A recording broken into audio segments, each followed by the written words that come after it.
매주 화요일 정치화투 시간이 있죠. 변함없이 두 분과 함께합니다. 먼저 더불어민주당 김성환 의원 나오셨습니다. 안녕하십니까? 네, 안녕하세요. 김성환입니다. 국민의힘 조혜진 의원 자리하셨습니다. 안녕하십니까? 예, 반갑습니다. 조혜진입니다. 예. 정치화투 올해 2020년 마지막 시간이에요. 예. 그러네요. 예. 참 빨리 갑니다. 예. 예. 두 분께서 올 한 해 정치건 뭐 사회건 뭐 여러 가지 분야가 됐건 다 좋은데 좀 가장 기억 남는 장면 한 장면을 꼽으라고 하면은 어떤 장면이 떠오르실까 궁금해서 좀 여쭤볼까 하는데요. 김성환 의원님. 네, 정치적으로 보면 아무래도 이제 우리 국민의힘에서 5.18 망월동 묘지에 가서 네. 이제 사과를 한 것 그런 게 좀 꼽히고요. 올해는 아무래도 이제 코로나로 시작해서 코로나로 끝나는 거라 네.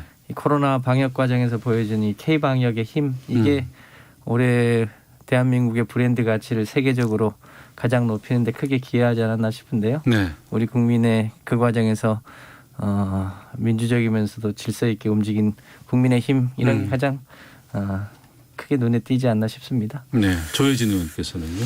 저는 며칠 전에 있었던 서울행정법원의 홍순욱 판사의 예. 그 윤석열 총장 정직 징계 처분 효력 정지 무효 인용한 거예요. 예. 가처분 인용한 그 판결이 가장 인상에 남습니다. 네네. 지금 우리나라가 법치주의나 민주주의가 거의 위기 상황인데 그 상징적인 사건이 윤석열 총장에 대한 징계 처분이었거든요. 예. 법무부 징계위원회가 절차에서도 위법, 탈법, 불법이 난무하고 또 징계 사유도 억지 생태에 근거가 되지 않는 네. 그런 사유를 가지고 현재 검찰총장을 정직 징계를 내리고 대통령이 그걸 받아들였는데 그게 법원에서까지 받아들이면은 저는 이제 더 이상 민주주의나 법치주의 희망이 없다고 생각을 했습니다. 네. 그러니까 그 판사가 헌법이나 법률 또 원칙에 따라서 판단하면은 뭐 결론은 그때도 제가 아마 이 자리에서인가 어디선가 말씀드렸던 것 같은데 결론은 뭐 예측 가능하다. 그런데 지금 우리 사회가 판사가 판결 하나 내린 것도 어려운 상황이거든요. 정권의 압박도 있고 친문 홍위병이라고 하는 사람들이 정신적인 린치를 가하고 네. 그러니까 아마 판사가 헌법과 법률에 따라서 원칙적으로 판단하면 결론은 예상이 되지만 그런 결정을 내릴 수 있을까라고 생각을 했는데 결국 내리는 걸 보고서 네. 개인적으로 참 감동받았고 그렇다고 그 판결 하나로 흔들리는 민주주의, 법치주의가 바로 회복되는 건 아니지만은 네. 그걸 다시 회복하는 단초가 됐다는 점에서 제 개인적으로는 굉장히 인상 깊고 아마 후세의 사가들이 예. 역사적인 판결로 저는 평가할 거라고 봅니다. 이 부분을 얘기를 하셨는데 이게 지금 이거를 논쟁을 할 수 있는 상황은 네. 아닌데 김성환 의원님 따로 말씀하실 거 없으세요? 네. 조혜진 의원님의 뜻이 그렇다는 정도 이해하겠습니다. 알겠습니다. 네. 고맙습니다. 주제로 돌아와 주셔서. 자, 그럼 이제 본격적인 주제로 좀 시작하겠습니다. 오전이란다. 일부에서도 이제 대한변호사협회장 이찬희 협회장 이제 인터뷰를 좀 저희가 했습니다만 어제 공수처장 후보 네. 2명이 선정이 됐습니다. 김성환 의원님, 네. 이 선정된 후보 2명에 대해서는 어떤 평가를 내리십니까? 네, 대체 평가 그렇습니다만 이 2명의 후보는 여당에서 추천하는 후보가 아니고 네. 대한변협에서 나름대로의 내부의 엄정한 기준을 가지고 추천한 분들 중에서 판사 한 분, 검사 한 분 예. 추천이 됐잖아요. 예, 출신이. 예, 출신이 이제 추천이 됐는데 세간의 평가도 그렇고 추천 과정에서는 여러모로 특히 이제 국민의힘 측에서 계속 이제 발목 잡기 등등을 통해서 공수처 출범이 원래 올해 7월 달이었는데 지금 굉장히 많이 늦어졌잖아요. 예. 그런 과정을 겪긴 했습니다만 두 분 중에 누가 되더라도 꽤 공정하게 공수처의 역할을 해나갈 수 있는 분 아닌가 그렇게 판단하고 있습니다. 네. 야당 추천위원이 퇴장 속에 이제 2명이 선정이 됐어요. 예. 조혜진 의원께서는 어떻게 평가하십니까? 두 분 중에 한 분은 제가 개인적으로 조금 아는 분이고 네네. 한 분은 전혀 면식이 없는 분인데 두 분 다 그냥 그 세 평은 예. 비교적 합리적인 분들이고 상식적인 분들이다 이런 세 평이 있는 것 같아요. 그 중에 제가 아는 한 분은 저도 뭐 그렇게 느끼는 그런 분이고. 네. 그런데 이제 문제는 이 공수처가 입법 과정 또 출범 과정에서 계속 논란이 되고 우리 야당이 문제제기를 했던 부분이 정치적 독립, 중립, 네. 공수처의 그 생명이라고 할 수 있는 그 부분 문제거든요. 그 문제에 있어 가지고 이 두 분이 충분한 신뢰를 못 주는 부분이 있다. 김진욱 헌법 헌재 그 소속 연구관 같은 경우에는 문재인 정부 들어섰을 때 법무부 인권국장 공모에 이제 참여를 했었고 이걸리 그 국민권익위 부위원장은 또 문재인 정부 때 5.18 특별조사위원회 위원장을 또 맡았었고 그러니까 예. 그 이외에는 특별히 정치적인 색깔을 드러낸 적은 없지만은 그런 것으로 이제 사람들이 이 지금 정부의 어떤 국정 운영 기조와 궤를 같이 하는 분들 아닌가 네. 하는 점 때문에 공수처의 생명이라고 할 수 있는 독립과 중립을 제대로 지킬 수 있을 것인가에 대해서 많은 분들이 이제 우려하고 저희 야당은 또 그 부분 때문에 흔쾌하게 네. 이 동의를 못 해준 그 사유가 있는 거죠. 예. 그럼 두 분 가운데 한 분을 만약 최종 이제 선정을 한다 그러면 대통령이 이제 지명권이 있습니다. 네. 그러면 국민의힘 쪽에서는 누가 되는 게 좀 낫다, 그나마 좀 나을까요? 당론은 따로 없습니다. 없습니까? 따로 뭐 개인적으로 논의하거나 그런데 제 개인적으로는 이걸리 국민권익위 부위원장이 지금이라고 생각하는데 지금 이 공수처가 그 고위 그 공직자 예. 수사를 해야 되는 수사 능력이 고도로 요구되는 그런 기관인데 지금 이야기 나오는 거 보면은 뭐 민변 변호사들 검사 판사 경험도 없는 그 민변 변호사들이 대거 진입해서 그 공수처를 장악할 거다 이런 이야기도 있는 알겠습니다. 상황에서 예. 수사 경험이 전혀 없는 분이 하는 거는 이 배가 산으로 갈 가능성이 있다. 예. 그런데 현실적으로는 정부 여당이 계속 검찰 출신 안 된다고 비토를 하고 있어서 김진욱 재판관이 실제로는 될 가능성이 더 높아 보이는 것 아닌가. 네. 그 점에서 그렇게 되면은 공수처의 미래가 더 좀 그 불안하다. 네. 이런 생각이 듭니다. 여당에서는 이 김진욱 그 연구관을 좀 선호합니까? 어떻습니까? 글쎄요, 두 분 다 충분히 자격이 있어 보입니다. 예. 김진욱 후보는 판사 경험도 있고 또 변호사 경험도 있고 또 네. 헌법재판소에서 연구관으로도 오래 활동을 해서 두루 경험을 갖고 있고 또 이 여러 가지 다른 활동들을 좀 한 것 같고요. 또 이건희 후보도 5.18 특별조사위원회 위원장도 하고 해서 두 분 다 자격이 있어 보이는데 아무래도 공수처의 제일 큰 기대는 일종의 그동안의 무소불위 권력을 갖고 움직여왔던 검찰 개혁 이 과제가 높기 때문에 네. 세간에서는 판사 출신 우리 김진욱 후보가 더 유리하는 거 아니냐 이런 네. 뭐 세평이 있긴 합니다만 제가 대통령 마음속에 들어가 보지 않아서 어느 분이 결정될지는 잘 모르겠고요. 뭐 우리 조혜진 의원님 이제 걱정을 하십니다만 공수처장이 이제 인사청문회가 끝나고 확정이 되더라도 네. 일종의 공수처 내에 인사위원회를 구성하게 돼 있고 그 인사위원들 중에 여당 추천목이 2명이 있고 또 야당 추천목이 2명이 있습니다. 그분들이 또 그 인사위원회 내에서 그 이제 추천돼서 올 검사나 뭐 그 수사관들이 인선 과정에서 네네. 공평무사하게 할 수 있도록 하고 또 그 과정을 또 잘 지켜보고 혹시라도 여당이나 뭐 혹시 공수처에서 문제가 있으면 또 그 과정에서 그걸 지적하면 될 테니까요. 그런 또 안전장치가 있기 때문에 이 공수처가 이제는 빨리 출범해야 되는 거 아닌가 싶습니다. 그러니까 공수처가 출범을 하더라도 공수처장이 임명되더라도 공수처에서 수사하고 몸담고 있는 분들은 인사위원회를 통해서 선발하게 돼 그렇게 돼 있는데 있습니다. 거기에 야당도 참여를 한다. 맞습니까? 그렇습니다. 아, 추천위원이 인사위원이 7명인데요. 예, 예. 이제 처장, 차장이 있고 또 공수처장이 추천하는 사람이 있고요. 예, 예. 여당 추천목이 2명, 야당 추천목이 또 2명 있습니다. 그 내에 그러니까 그 안에서도 일정한 이제 견제와 균형이 있을 수 있으니까요. 네. 그런 점은 또 거기서 걸러내면 되지 않을까 싶습니다. 그럼 두 분께 절차에 대해서 좀 여쭤볼까 하는데 이제 대통령이 두 후보 가운데 한 명을 최종 지명하면 20일 내에 이제 인사청문회를 열게 되어 있습니다. 청문회 전략 또 어떻게 보시는지도 좀 여쭤볼까 하는데 김성환 의원께서 먼저 말씀해 주시면.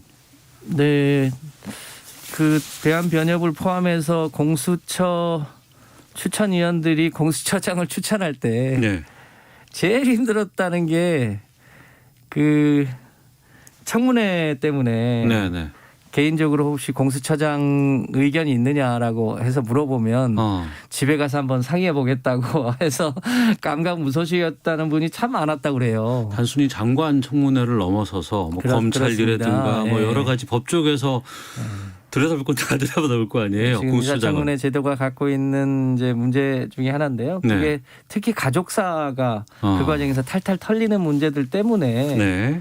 그 가족의 반대 때문에 공수처장 후보로 추천이 안 된 분들이 많았다고 해요. 그만큼 이제 어려움이 있는데 그 인사청문회를 뭐 이제 저희 입장에서야 뭐랄까 문제가 있으면 그 문제가 있는 대로 봐야 될 텐데 그 인사청문회에서 너무 그 인사청문회가 가져야 될 기능 그러니까 공수처장 후보로서의 자질과 능력이 아니라 또 개인적인 신상 털기를 통해서 망신 주기 같은 거를 야당에서 좀 자제해 주면 좋겠다 이런 생각이 있습니다. 네. 조희진 의원님. 저희는 그 인사청문회를 어떻게 그 대처하는지에 대해서 원내 지도부 고민을 할 텐데 안 들어올 수도 있습니까? 아직은 뭐 잘 모르겠어요. 제 생각 뭐 이것도 이제 당정에서 공론화되지는 않은 사안이기 때문에 예. 제 개인 생각입니다만은 저희 입장은 그 공수처 출범 과정에서부터 공수처 그 법을 처리하는 과정에서부터 국회법 위반 사항들이 많았고, 네네. 그다음에 공수처가 헌법에 전혀 근거가 없는 현재 지금 제소에도 해놓은 기관이고, 상황이시잖아요. 예.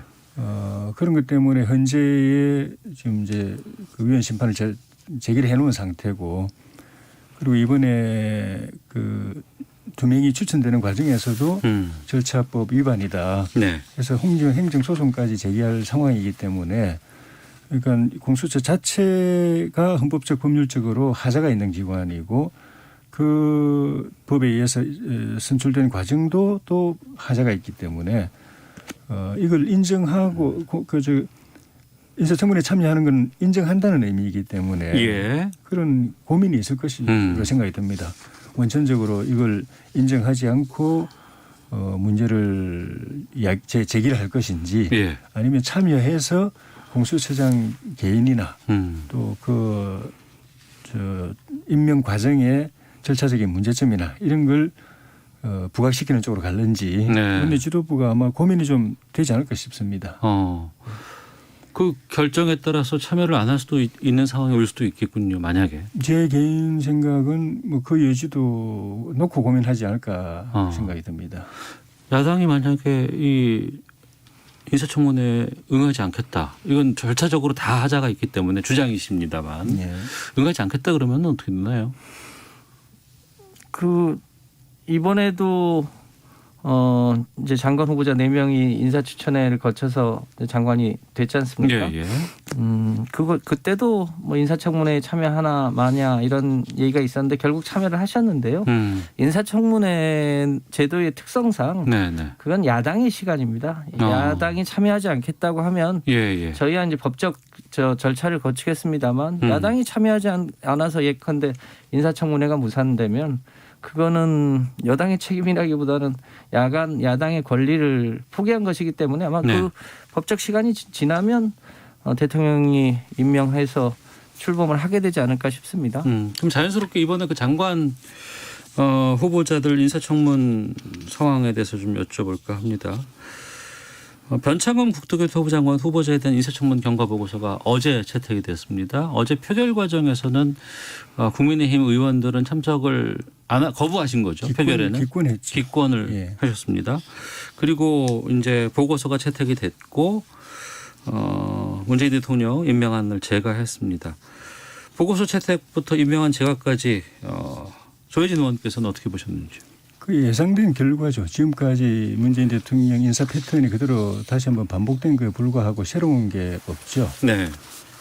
근데 이런 식으로 인사하시는 게 대통령께 저희는 이제 나라를 생각해서 국민을 생각해서 반대를 하지만 네. 정파적으로 또는 정치적 이해타산을 따져볼 때 입장을 바꿔서 생각해 보면은 과연 그렇게 하시는 게 대통령께 도움이 될까? 우리가 임명을 강행하는 것에 우리가 대해서. 뭐 대통령 걱정해 주면 오지랖 넓다고 할 거기 때문에 그것까지 걱정할 일은 아닐 수도 있는데 네. 그냥 정치 상식으로 볼 때 왜 저러시나 네.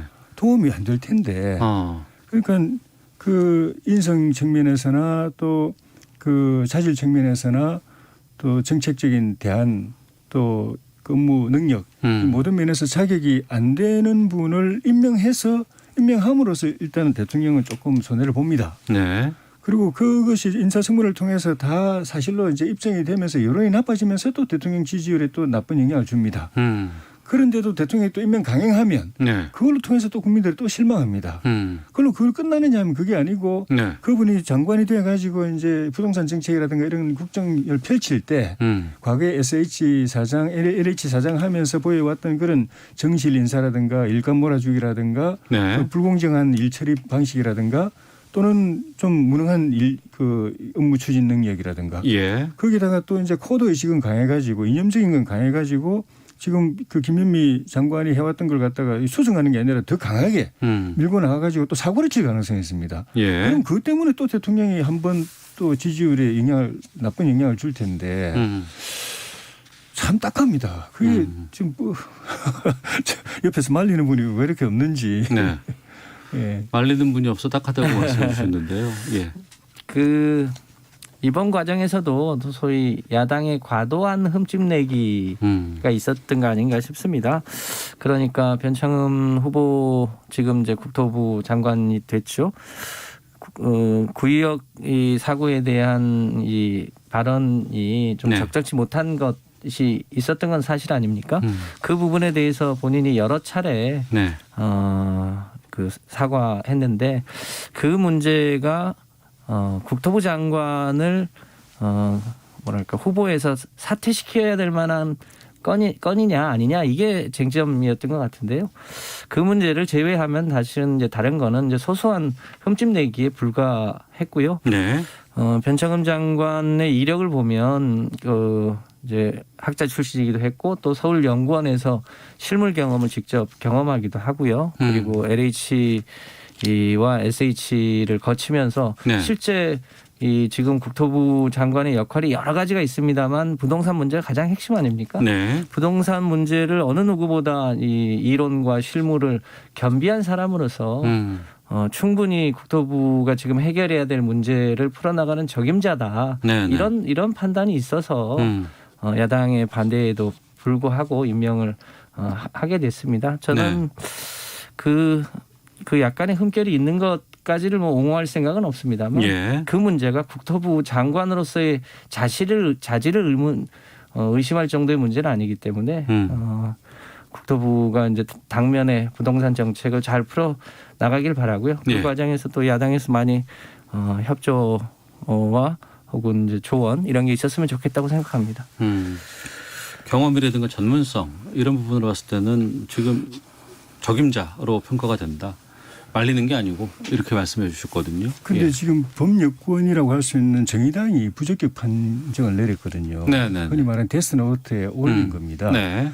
그런데 이제 정의당의 도움이 별로 안 필요하기 때문에 민주당이 무시하고 그냥 강행 처리했는데 네. 옛날에 그 150석 안 될 때 같았으면은 이거 아마 민주당이 그 임명 철회했을 겁니다. 네. 지금 숫자가 많아가지고 정의당 도움이 안 필요하니까 그냥 강행한 거지만은 예.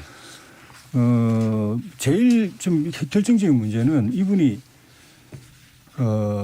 지금 부동산 상황이 역대 정권에서 최악의 상황인데 예. 아주 대놓고 역대 정권에서 문재인 정부의 부동산 정책이 제일 잘 되고 있다라고 이야기를 하고 계시고 예. 그 소신은 그대로고 아마 되시면은 그걸 그대로 밀고 나가실 것 같아요. 그러니까 수요 억제 정책이라든가 또 규제 정책이라든가 예. 또 저 세금 정책이라든가 이걸 그대로 기조를 그대로 밀고 나갈 것 같고 그리고 그러면, 정책으로서 예. 대안으로 내세웠다고 하는 도시 재생 사업 또 그 공공 임대주택 사업 네. 이거는 공공 임대주택 사업은 부동산 정책이 아니고 복지 정책이라는 거는 이미 다 알려져 있는 사실이고 네. 그 자체는 괜찮습니다. 복지 정책으로서는 괜찮은데 저기 광난 상황인 광풍 상황인 부동산 문제를 해결하는데 대책은 아니라는 게 알겠습니다. 다 알려져 있는데 그걸 갖다가 대책으로 내놓고 그다음 도시 재생 사업은 돈만 그냥 밑 빠진 독에 물 붓듯이 쏟아붓고 아무 효과 없다는 걸 갖다가 시민들이 느끼고 빨리 이걸 철회해달라고 예. 현장에서는 빨리 재개발 재건축이나 해달라고 지금 하고 있는 그 사업을 대안으로 들고 나가는 거 보면은 기대할 게 없는 거죠. 예. 그 조혜전 의원님이 그 변창흠 당시 후보가 무엇을 하겠다고 한 얘기를 좀 자세히 안 읽어보신 것 같은데요. 그동안 해왔던 여러 가지 본인들이 직접 해왔던 게 있고요. 네. 최근에 소위 이제 부동산 공급과 관련해서 수도권의 저밀 지역이라든가 역세권 지역의 용적률을 높여서 공급을 충분히 하겠다는 얘기를 여러 차례 했습니다. 네. 아마 그 얘기를 미처 살펴보지 못하신 것 같은데요. 공급은 공급대로 하더라도 그것이 뭐랄까요, 1가구 1주택 개념이 아니라 다주택자의 일종의 투기의 수단이 되는 것은 철저하게 막겠다. 이런 얘기들을 해왔고요. 알겠습니다. 그건 아마 이제 실행 과정에서 두고 보시면 알 것 같습니다. 네. 공급은 하는데 이제 민간 시간이 주도는 없어서. 억제하고 공공으로 계속 하겠다고 하는 데서 이렇게 기조가 잘못되어 있다고 저는 보는 거죠. 알겠습니다. 정치와투 더불어민주당 김성환 의원, 국민의힘 조혜진 의원과 함께하고 있는데요. 청취자 의견 잠깐 소개해드리고 헤드라인 뉴스 듣고 교통정보, 기상정보 확인하고 돌아와서 두 분과 말씀 나누겠습니다. 최종옥님은 공수처장은 중립적이고 어디에도 휘둘리지 않고 일할 사람이면 됩니다. 출신이 어디냐.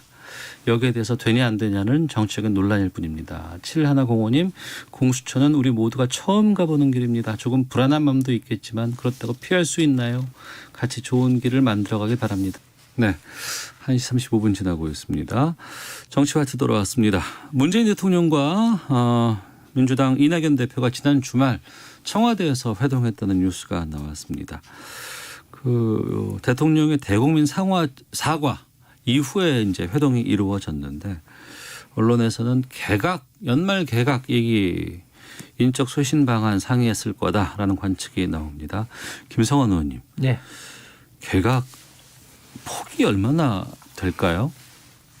대략 뭐 언론에 지금 예측 보도 나오는 대로 적게는 3곳에서 많게는 5곳 네. 정도가 개각 요인이 있는 것으로 알려져 있는데요. 네네. 아마 빠르면 오늘, 아마 늦어도 내일 중에는 후보 추천이 되지 않을까 싶습니다. 네. 언론에서 주목하고 있는 거는 이제 노영민 비서실장, 네, 그리고 박영선 중기부 장관, 네, 추미애 장관도 포함됩니까? 네, 대략 이제 법무부와 이제 중기부, 예. 또 산업부, 그리고 문화체육부, 네.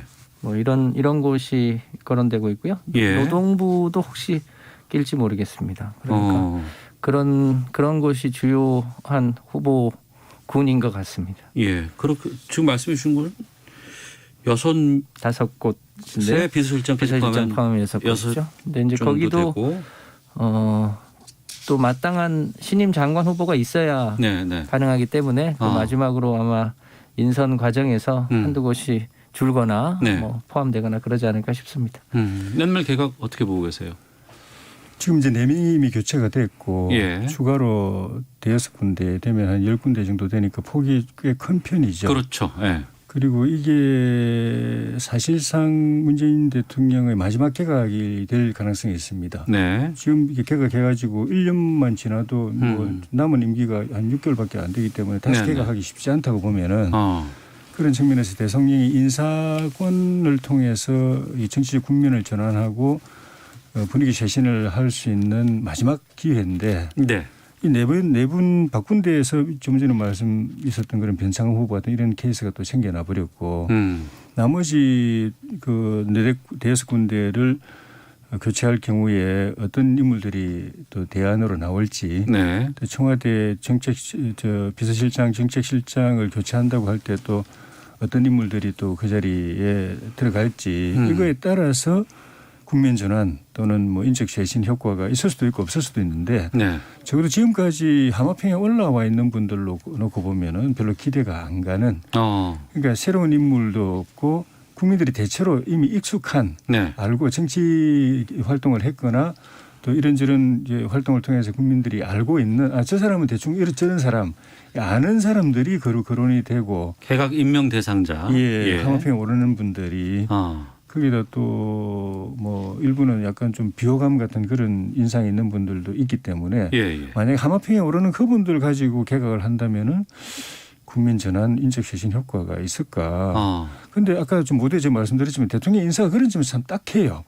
그러니까 코드 인사를 고집하니까 그 인재풀이 좁을 수밖에 없거든요. 그럼 그 안에는 능력이 안 돼도 그 사람 쓸 수밖에 없는 겁니다. 그 사람 가지고 돌려막기 하고 회전문 인사하고 이렇게 할 수밖에 없는 건데 그럼 그 인사를 통해서 대통령이 점수를 따는 게 아니라 더 잃게 되는 거죠. 네. 그래서 코드 인사를 깨뜨리고 정말 말 그대로 저기 천하의 인재를 구하는 그런 인사를 해야 되는데 임기 말까지도 지금 거론되는 인사들이 그런 분들 보면은 대통령의 인사 패턴이 못 벗어나고 있는 건 아닌가.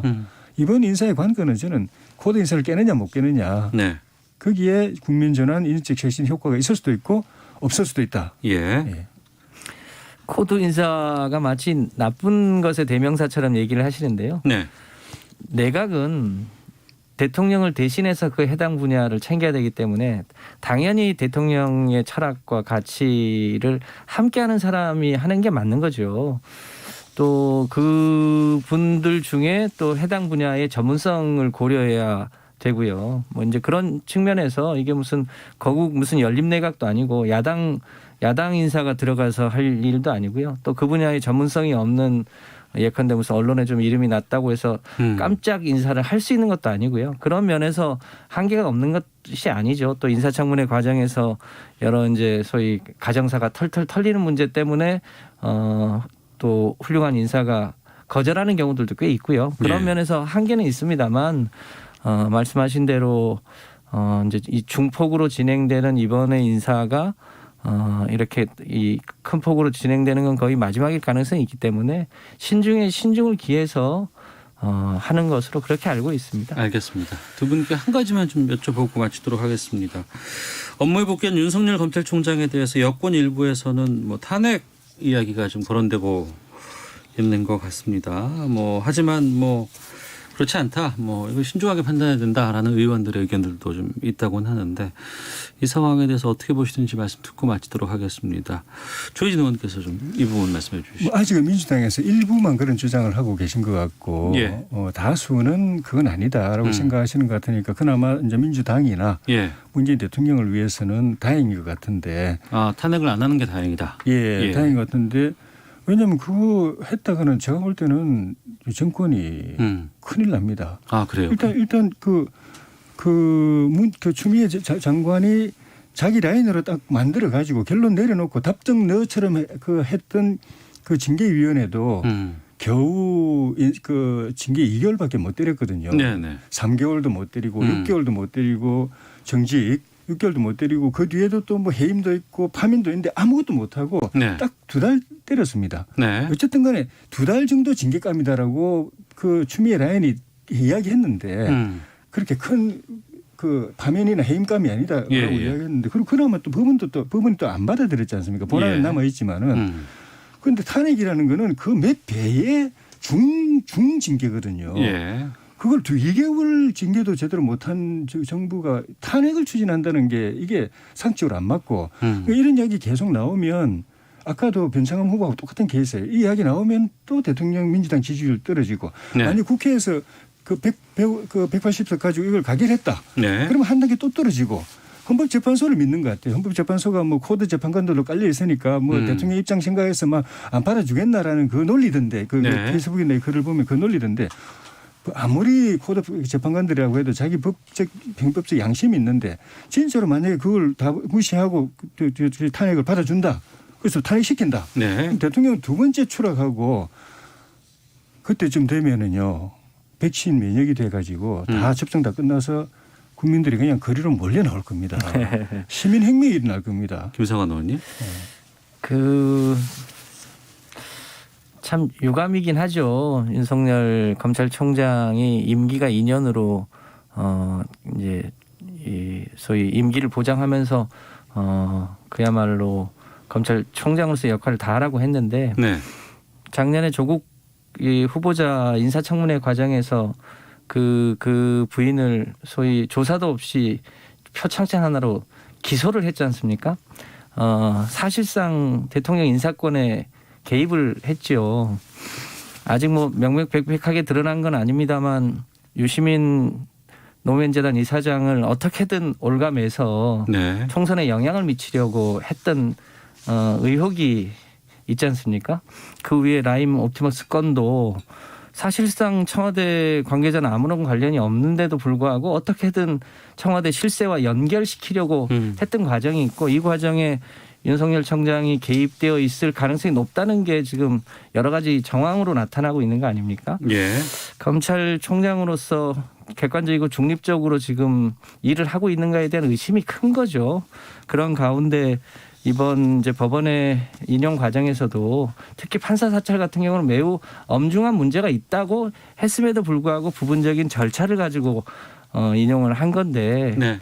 그런 부분에 대한 우려가 매우 큼에도 불구하고 지금 복귀 이후에 뭐 사과 한마디 없이 지금 하고 있는 건데 그런 부분에 대한 국민들의 우려가 매우 크다. 네. 뭐 여기까지 말씀드리고 싶습니다. 알겠습니다. 정치와투 올 한 해 두 분께서 너무나 많은 의견도 보내주셨고 알려주셨고 또 상황도 저희가 들을 수 있었습니다. 두 분 새해 복 많이 받으시고요. 새해 건강한 모습으로 뵙도록 하겠습니다. 고맙습니다. 본부장님도 새해 복 많이 받으시고 우리 청취자님들 새해 복 많이 받으십시오. 네, 새해 복 많이 받으세요. 예, 고맙습니다.